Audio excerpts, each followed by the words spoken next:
Now on 105.9 FM and streaming worldwide on the WMAL app. O'Connor and Company.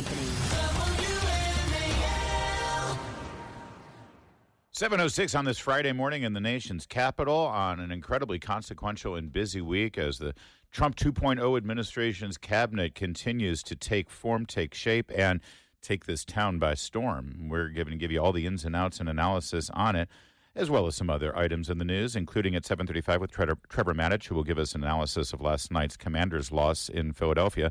And then at 8:05, Jenny Tear down on the border for the New York Post. I'm Larry O'Connor, and that there is Patrice Onwuka. I know you. I've seen you on TV. Happy Friday. Happy Friday to you as well. And a happy Friday to our guest, Dr. Robert Malone. He, of course, the inventor of the technology behind the COVID jab and an outspoken critic, not just of the implementation of the mandates that were encouraged by the Biden administration, as well as the questionable decisions forced upon the American public through the CDC and the FDA. And that's why, Dr. Malone, we would love for your immediate impression of the idea of Robert F. Kennedy Jr. as the new Secretary of Health and Human Services. Thank you, Doctor, for joining us. That's a mouthful. Thanks, Larry, and thanks for having me on. So Bobby has wanted this for quite a long time, and I was aware that this was the specific ask that he had from Trump.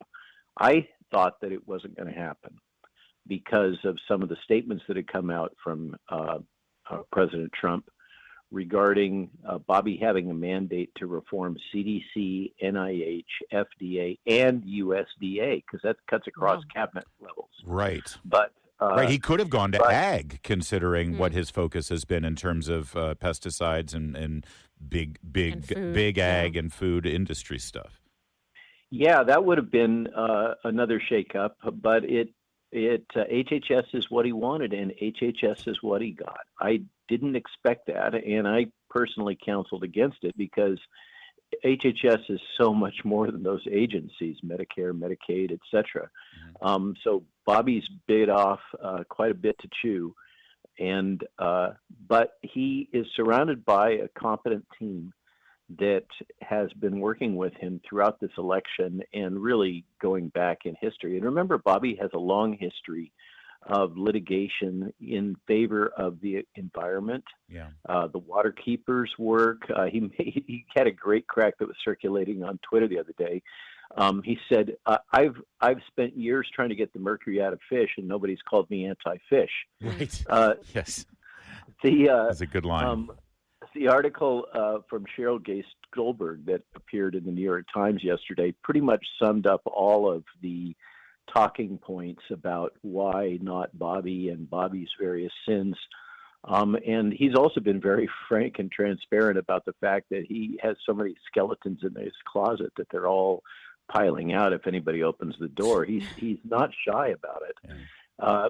But he's taken on a major task, and I can tell you from my conversations, and by the way, I'm not part of the transition team.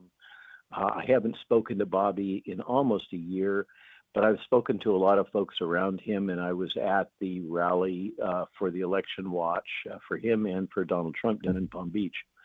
And what I heard was a strong commitment to really transformational leadership, which is what Bobby is. Bobby is a transformational leader. He's frankly not much of an administrator, but I think he knows that, and he's going to delegate that. And it's more a vision and direction. He is absolutely going to be a outspoken critic of the way things are and the need for substantial reform across all these agencies, which is really important.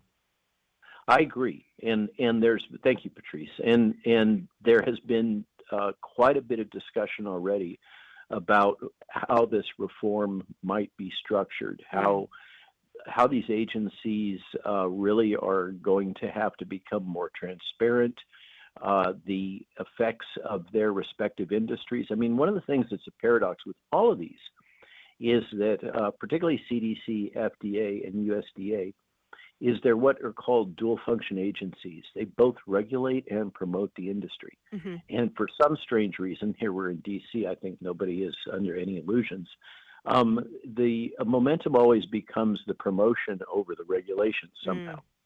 And all the regulations that get laid down often have the effect of mostly promoting the interests of the very large corporations. It becomes very difficult for small innovators to break in. Which is, I in think, the face why. of all these regs. Which is, I think, why in the face of this nomination that we saw so many of the big pharma companies, their stock prices tanked yesterday, because I think they're very concerned about that. It breaks my heart. I'll tell you, I have an achy, breaky heart over that one.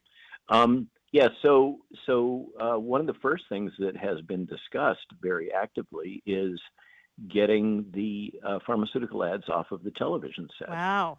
Which of course will that's going to bankrupt a lot of news outlets now that the election is over and they can't get election ad money. Once again, my achy breaky heart, I can't stand it. I would like to point out that we are a news outlet, Patrice, so let's not hope all of them get bankrupted. That's right. But we don't rely too much on that. Radio these days is really part of alternative media. They're more like the podcast crew than they are the big corporate CNN type and MSNBC operation. Dr. Robert Malone is our guest. And Doctor, I'd love to sort of, if you could bring your medical expertise to this, and especially your understanding of how the pharmaceutical companies operate and the approval process here. Again, I want to point out, you invented the mRNA technology that was used for the COVID shot, so you have a pretty good working knowledge of this stuff. This is actually, well beyond that. I mean, I did that when I was 28.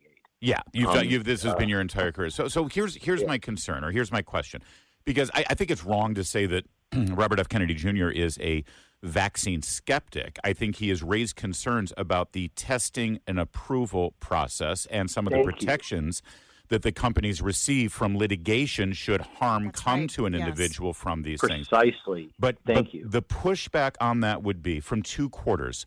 One quarter from a public health perspective, which is, listen, we get that, but the greater good is served by making sure that we eradicate polio and measles and mumps. That's why we need some of these fast tracks for some of these things, number one. And number two, the pharmaceutical companies would say, we need to be able to freely innovate, because that's how we've been able to do these miracle cures that we've come up with, that we've been able to make such strides in such devastating diseases and problems because we've had the freedom to innovate, and that's why American pharmaceuticals lead the world. That's such a ruse. And American pharmaceuticals are increasingly not leading the world. The industry is almost all transferred in terms of manufacturing to India and China. The innovation is coming from the smalls, not the bigs. And what happens is that the small innovators develop stuff up through phase 1 into phase 2, and then they get bought out. So that's how that ecosystem works. And increasingly what they do is they offshore the testing. So we're basically offshoring our risk because of the complications and, frankly, arbitrary and capricious nature of a lot of the FDA decisions these days. In terms of the vaccine industry, you talk about the need for innovation, but almost, the vast majority, the core pediatric vaccines that we're all familiar with were largely developed in the 1960s, many of them under Maurice Hilleman, who's long since passed away at Merck. And these are legacy products, and they are still manufactured using their old legacy manufacturing methods.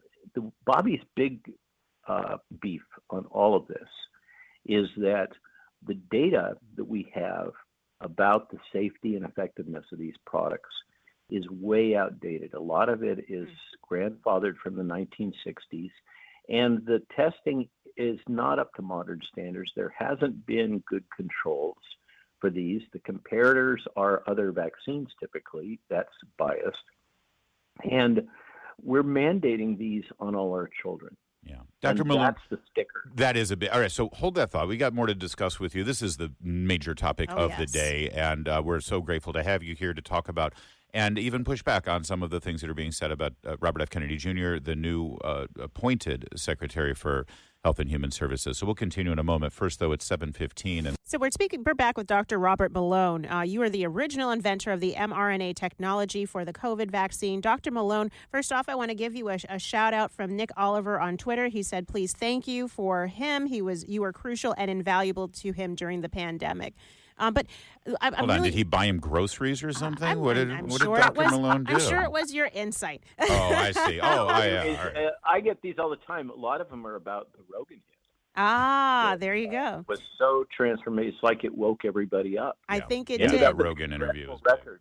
So my follow-up question from a little bit earlier is, around the new Department of Government Efficiency, DOJA, which is headed up by Vivek Ramaswamy and Elon Musk. And they're going to be providing, I think, recommendations to President Trump on different areas, different agencies, and what they can do to make those agencies more efficient.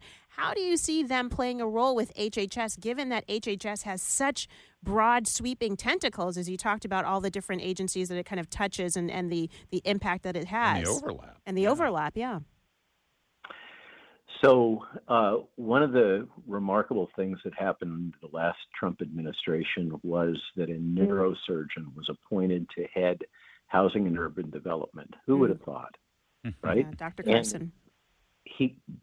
Ben Carson set up a group, and they went methodically through HUD, looking for regulations that could be eliminated and other opportunities to save. And a lot of the credit to the Trump administration for deregulation really belongs to Ben Carson. Now, who would have thought a Hopkins neurosurgeon could do that? But what he did is he worked through it in a workmanlike fashion, eliminated a lot of the extra fat and unnecessary regs in HUD.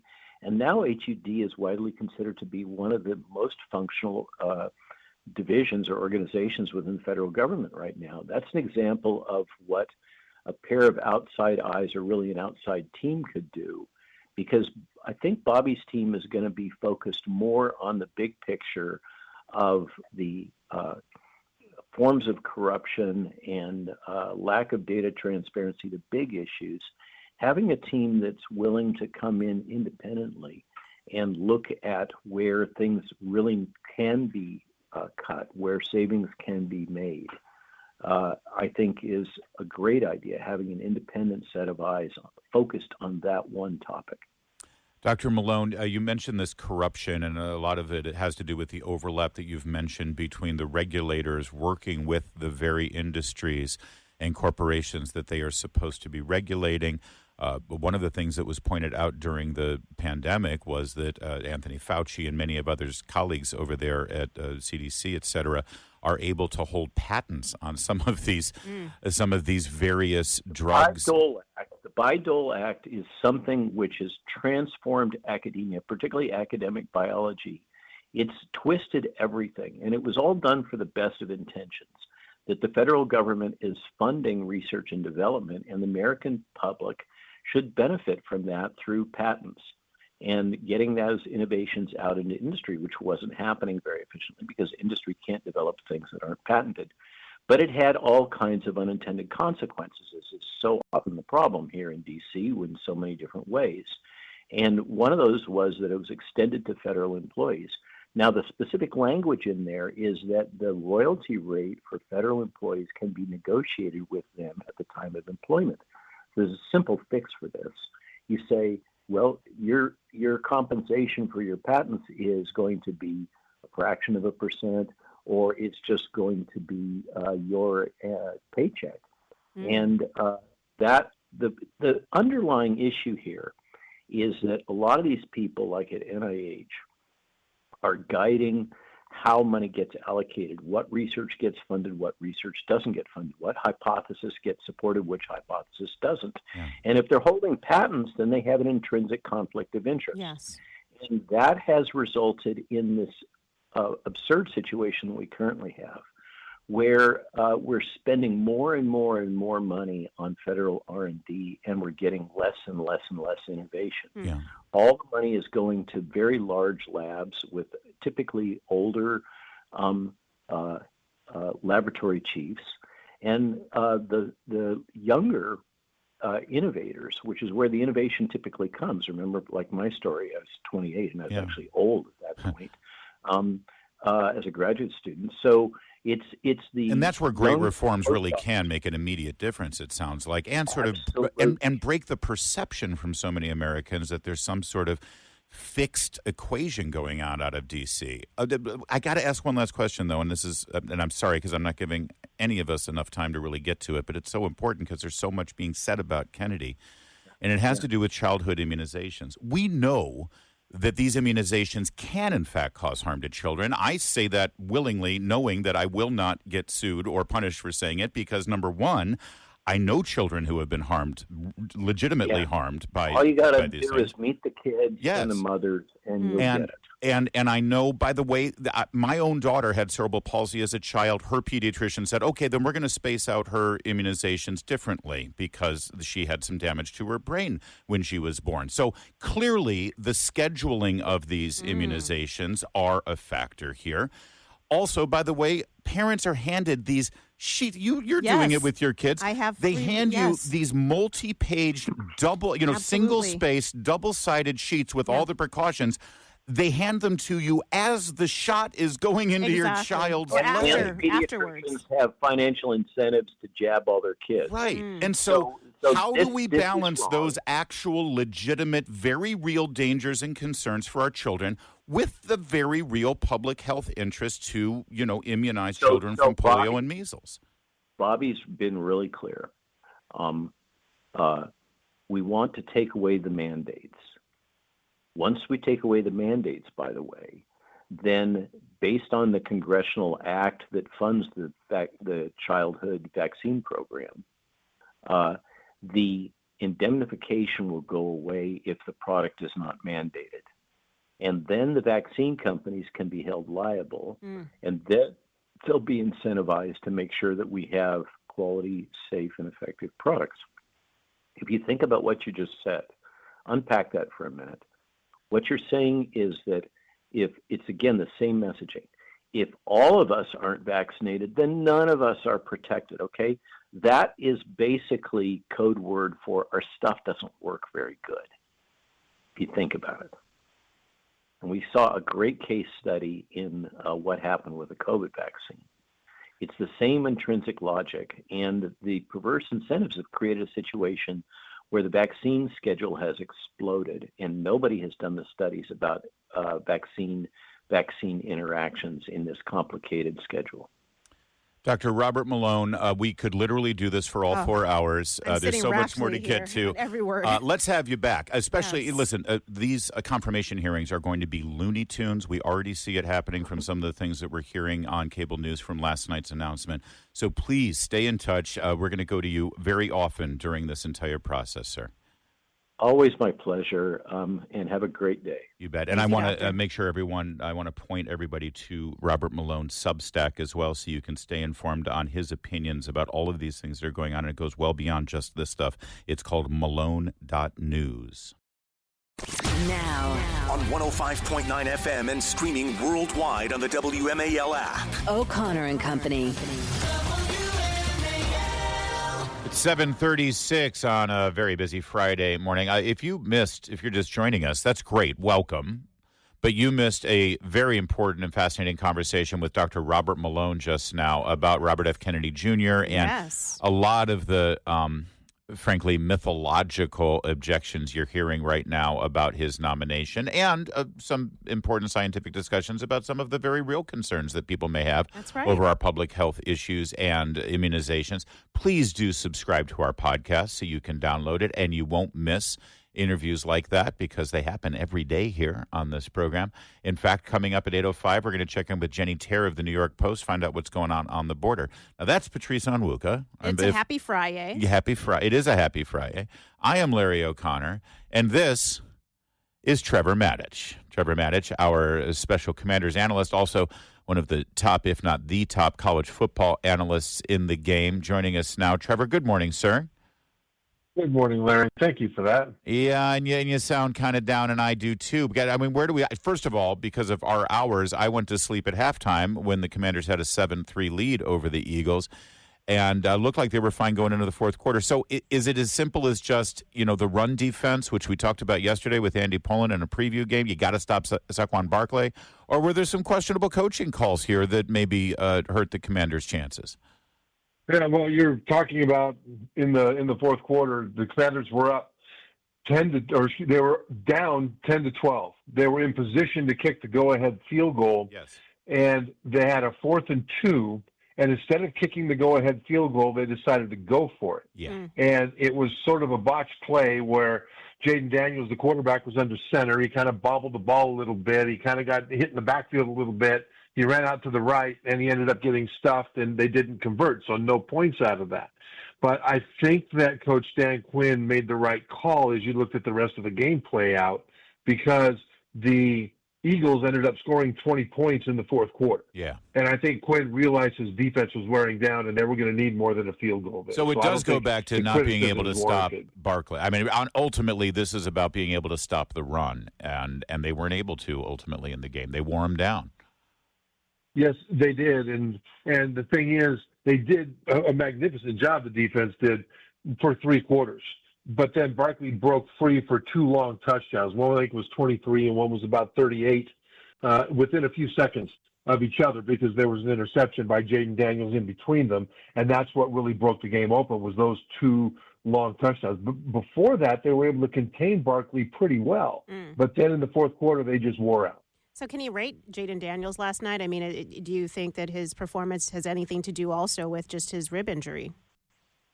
I think it probably did to a degree, because normally he's more effective running the ball. Now, this is a great Philadelphia defensive front. And so they were going to cause trouble anyway, and they did. The offensive line of Washington did not have their best game. But Daniels was ineffective as a runner, and that hurt everything else. As a passer, the thing that's about the Eagles is that they had a brilliant game plan. They took part of it, I think, from the Steelers, also one of the better defenses in the league, last week, where they rushed Daniels' throws by getting pressure on him. But then they didn't give him anywhere to throw it quickly, because the defensive backs jumped all over the receivers right from the line of scrimmage.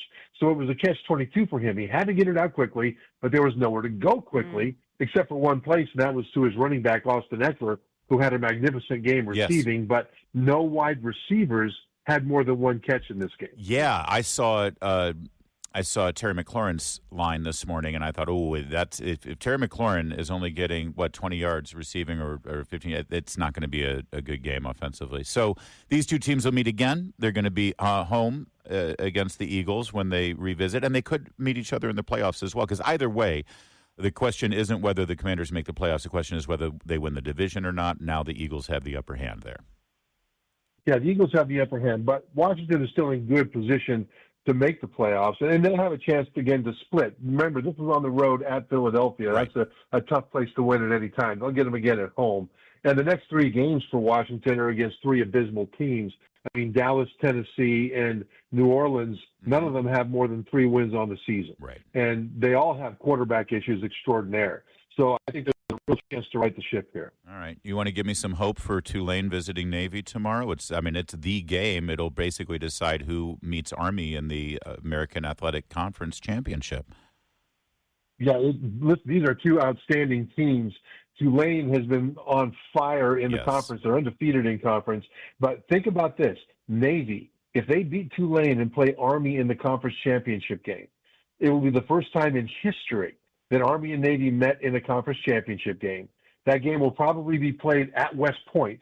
Only the 5th time in history Army and Navy have met at West Point. Yeah. And it will be for a conference championship. Yeah.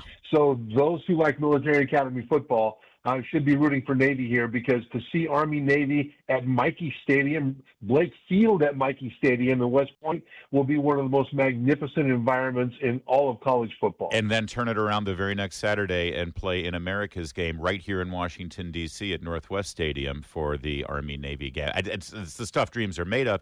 It'll be a sold-out stadium tomorrow for Senior Day, as this will be the last time the seniors, the firsties, right before they get their commission in the military, will be able to play in front of their home crowd on their home stadium. It's the stuff of magic. I hope you're going to be talking about it all day tomorrow on ESPN, Trevor. It's all we're going to talk about. Thank you. All we're Exactly. There's nothing else going on in college football. Navy has been, and how much they deserve to be given tons and tons of love. Thank you. Thank you, Trevor. We'll talk to you next week. Thank you. It is 7:43. On the next Vince Colonnese show, the stories ripped from the headlines and translated into the truth. Join us 3 to 6 on WMAL. Well, they're trying to take the Senate race up in Pennsylvania still. It's been called by every major media outlet. There's still, for Doug McCormick, by the way, Republican. the Republican challenger. He's already in D.C. going through orientation. But we'll take a look at what happened yesterday during the commissioners' meeting in Bucks County when they were determining how to evaluate mail-in ballots and absentee ballots that did not have signatures. Now, the law in Pennsylvania is if the ballot does not have a signature, it is not counted because it's not a valid ballot. That's pretty clear. Well, it is pretty clear, unless you're a Democrat, specifically Diane Marseglia. We reject all three categories of these ballots. Your motion is to reject or dismiss the challenges in this category in front of you? Correct, yep. I'm not going to second that, mostly because I think we all know that precedent by a court doesn't matter anymore in this country, and people violate laws anytime they want. So for me, if I violate this law, it's because I want a court to pay attention to it. There you go. So she's flagrantly using her power in office to flout the law because she wants a particular end in mind. That's exactly right. She wants her candidate to win, so she's okay flagrantly violating the law. I think we all know that precedent by a court doesn't matter anymore in this country, and people violate laws anytime they want. So for me, if I violate this law, it's because I want a court to pay attention to it. You know, it's funny. In 2020, a lot of us who had grave concerns over how the Electoral College was determined in certain states after the extraordinary protocols that were upended for the pandemic in the voting process, many of us pointed to the state of Pennsylvania and said there's a lot of crazy stuff going on in Pennsylvania. Yes. And there was going to be an objection that day on January 6th. Josh Hawley and Ted Cruz were going to make the case that something was fishy in Pennsylvania in the way that they went ahead and changed many of the laws arbitrarily. Never got a chance to hear that because of the events that afternoon on January 6th, of course. That debate never happened. The case was never made. And, well, the rest literally is history. But it's pretty fascinating now in a different climate to see exactly what's going on and hear exactly what's going on in Bucks County, Pennsylvania. It's not surprising. Yeah. And you wonder why people deny the results of an election when things like this are right out in the open. Skeptical that of the outcomes of any election. Sorry, I just saw Mike Tyson call somebody. And you wonder why Mike Tyson slaps Jake Paul against the face. Exactly. Sorry, Thank you. yes. Little ADHD moment there. I got distracted. 7:53.